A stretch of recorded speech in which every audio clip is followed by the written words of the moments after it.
Wharton School students walk into a Philadelphia bar. One has just come back from a camping trip. In the woods, he cracked his glasses. He couldn't afford to replace them.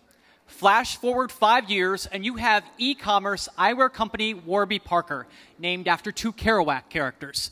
And as of this spring, the company that sells relatively inexpensive glasses is valued at over $1 billion. Warby Parker is Fast Company's most innovative company of the year, noted for thriving in the world of e-commerce, growing at an astonishing pace as other startups, Fab.com, Groupon, Living Social, struggle to stay on solid ground. Meanwhile, Warby has translated a niche online business into brick-and-mortar stores. 3 stores in this city alone, and over a dozen stores and showrooms across the country. Please welcome co-founder and co-CEO Dave Gilboa to the stage for a conversation with The Atlantic's Derek Thompson. Thank you. It was very dramatically read. Dave, my first question for you is, there's people in the audience who don't know what Luxottica is or means or how to spell it, and the existence of this organization is extremely important for your success. What is Luxottica, and why should we be aware of it? Yeah, so I've been wearing glasses since the 6th grade, and until I lost a pair of glasses a few years ago, I had no idea what Luxottica was either. But as we looked into this massive industry, eyewear industry, $100 billion globally, found that really there hadn't been much innovation on the product side or the innovation or the distribution side. So less than 1% of glasses were sold online. Most glasses in the U.S. are marked up 10 to 20 times what they cost to manufacture. And as we were trying to figure out why, we kept coming back to this one company, Luxottica. So they own most eyewear-only brands that people have heard of: Ray-Ban, Oakley, Oliver Peoples, Persol, Arnett. They have exclusive licenses to design and produce eyewear for most major fashion houses: Chanel, Prada, Dolce & Gabbana, Ralph Lauren, Versace, Burberry, DKNY. They own Lens Crafters, Sunglass Hut, Pearl Vision, Target Optical, Sears Optical. They have about 8,000 retail locations. And they also own iMed, which is the 2nd largest vision insurance plan in the U.S. And they power the vision insurance for Aetna and a number of other private insurers. And so they've done a great job of creating this illusion of choice, where if you walk into a Sunglass Hut or a Lens Crafters, you see 50 different brands of glasses. All those brands are owned by the same company that owns the store that you're standing in, that owns the vision insurance plan you're using to pay for those glasses. And as a result, really the markups on glasses are pretty outrageous. And so we saw that as a huge opportunity to create our own vertically integrated brand, where we design all the glasses ourselves. We sell them direct to consumers through our website, or now through some of our own stores. We cut out all the licensing fees, all the unnecessary markups, and we offer the same product that normally costs hundreds of dollars for $95. So this is basically, we talked 2 years ago, not on this stage, but I think a little bit further uptown. And this was all true 2 years ago. What's changed in the last 2 years with your company? Yes, I think the biggest thing, so we launched Warby Parker almost exactly 5 years ago, and 2 years ago we opened our first retail store. The whole concept behind Warby Parker was that we could do things much more efficiently and concentrate our operations by selling glasses online, and do that offering free shipping, free returns, offering a free home try-on program. So customers can select any 5 frames from our site. We'll send them to you for free without prescription lenses, include a free return shipping label so you can try them on, see which ones you like, no risk, no obligation to buy. But we found right after we launched that home try-on program was so popular that we were featured in GQ the week we launched. They called us the Netflix of eyewear. And within 48 hours, we were completely stocked out of our home try-on inventory.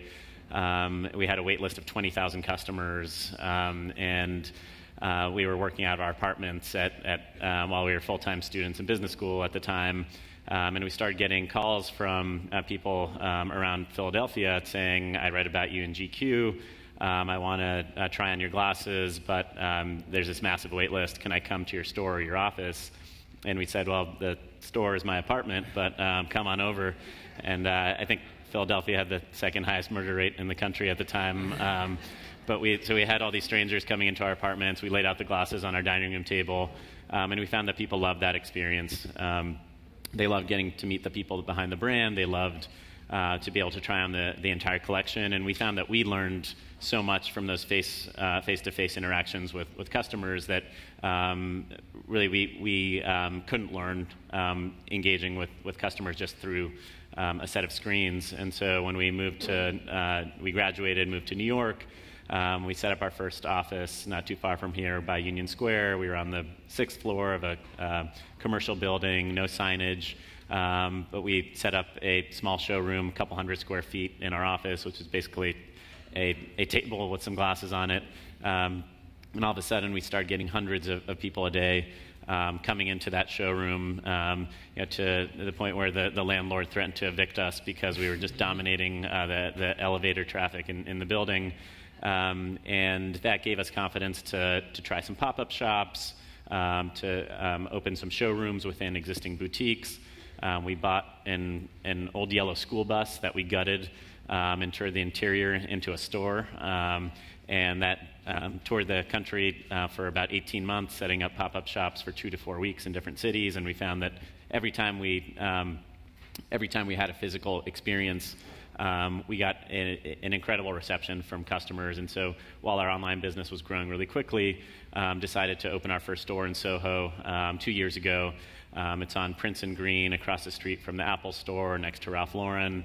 It's about 3,000 square feet, which is much bigger than a typical optical shop.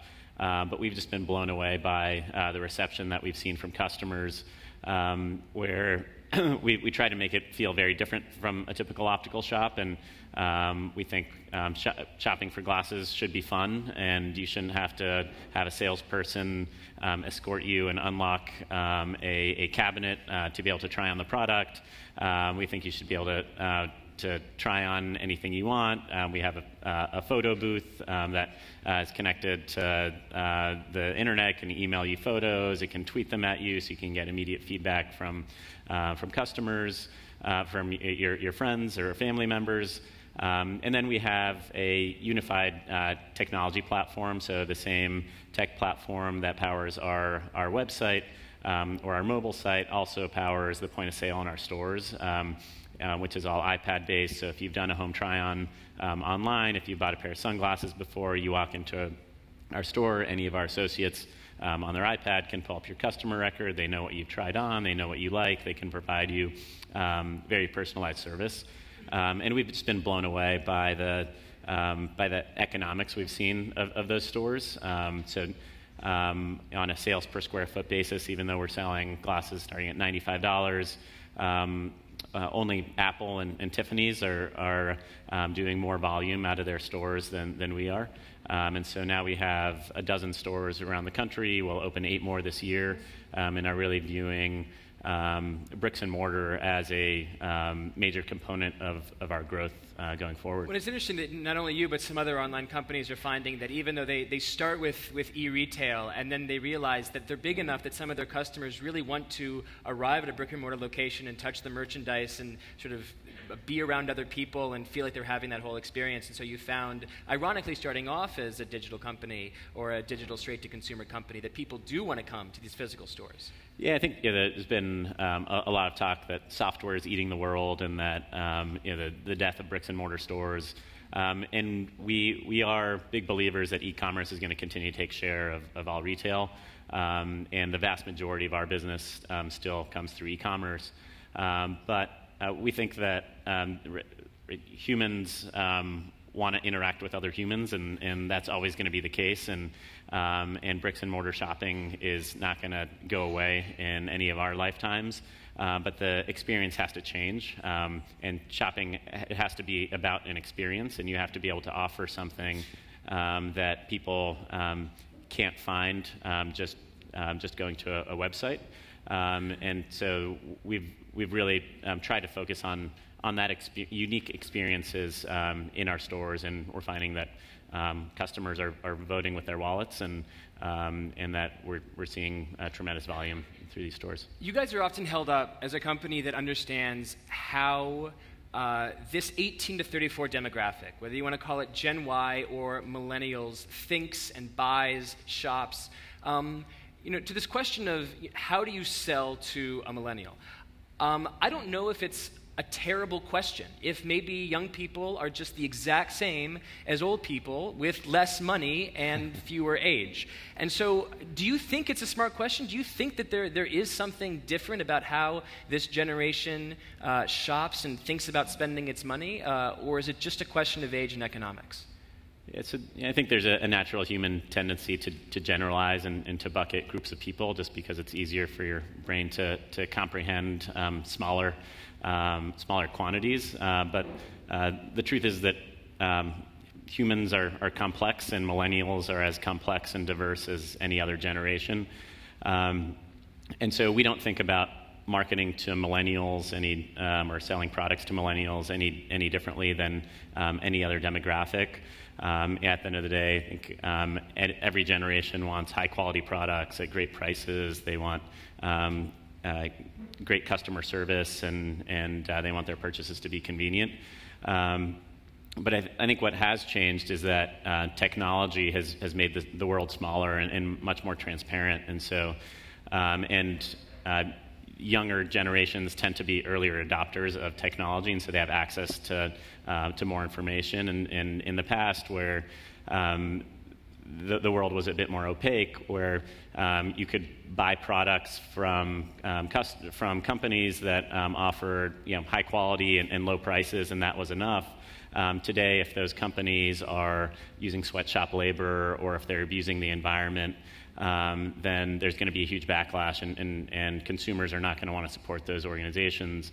And likewise, if you offer great products or services, people have a much bigger megaphone to talk about their experiences and whether those are good or bad. And I think one example of that is we get more and more customer service inquiries through Twitter, where it's pretty difficult to answer a complex question in 140 characters. And so what our team has started doing is just recording a quick video of them responding. That's a personalized response to a tweet. They'll upload that video to YouTube and then tweet that link back to the customer. And we found that people are just blown away by it takes 15 to 30 seconds to record these videos, but people are blown away when they receive those videos. They tend to retweet them, send it to their friends. On average, those videos,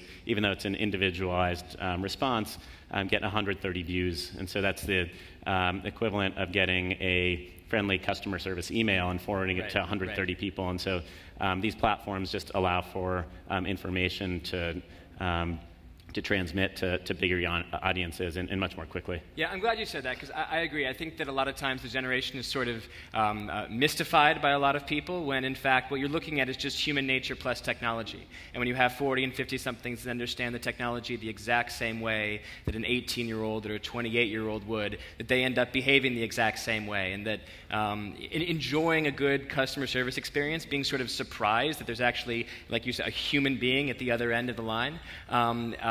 It's the same on Twitter as it is for picking up the phone and having a landline conversation with someone from United or American, where you're shocked by that sort of very human response. That's exactly right. Yeah.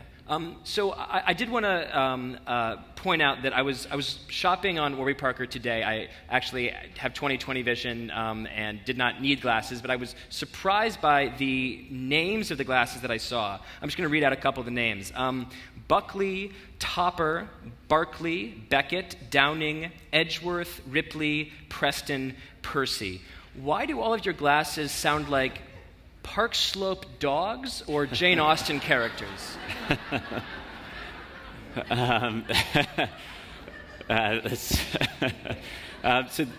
We try to be pretty thoughtful about all the touch points of our brand. So the name Warby Parker comes from two early Jack Kerouac characters, and a lot of the names of our glasses come from the names of authors. So Beckett comes from Samuel Beckett, and we also name a lot of our glasses after Medal of Honor recipients. So those are kind of the two main categories that we look at, and then we try to make them interesting and it's a good way to make me feel bad by saying, actually, those aren't Park Slope dogs. Those are Medal of Honor recipients. That's so, right. Should have checked that out before I asked the question. There are a couple of companies. I'm getting the red light. All right, so I'm just going to have to end on my own embarrassment. Thank you, Dave, and thank you all. Thank you.